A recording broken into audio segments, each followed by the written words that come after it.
National 5 Biology students, let's do these past paper questions together. So this one says, which of the following is a biotic factor? Okay, as soon as you see biotic factor, think living, which could affect biodiversity, okay? So as soon as we know it's living, then it makes this question easier. Is soil moisture alive? Nope. Is temperature alive? Nope.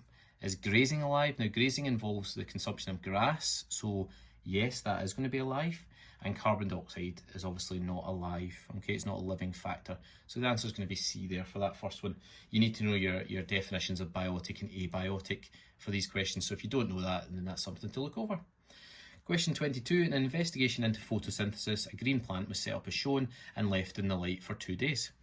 Leaves P, Q and R were then tested for the presence of starch.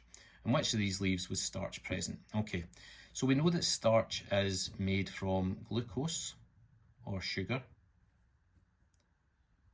which is the product of photosynthesis. Okay, so you need to know your photosynthesis for this one and know that the sugar that's made at the end can be converted into starch. So in order for starch to be present, okay, we need photosynthesis to have occurred.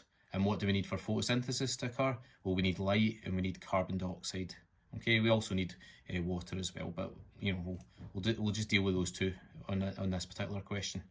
So which leaves have both light and carbon dioxide? Well, let's have a look.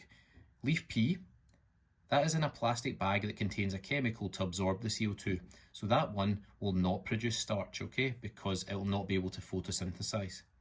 Leaf Q, that's covered in black paper, which means leaf Q is not getting light. If you can't get light, you're not going to photosynthesize. Leaf R, however, has no bag absorbing the carbon dioxide and has no cover over it either. So it's going to get light and it's going to get CO2. So it is going to photosynthesize and therefore it is going to produce starch. Okay, so our answer is going to be leaf R only. Okay folks, hope that helps. See you in the next one.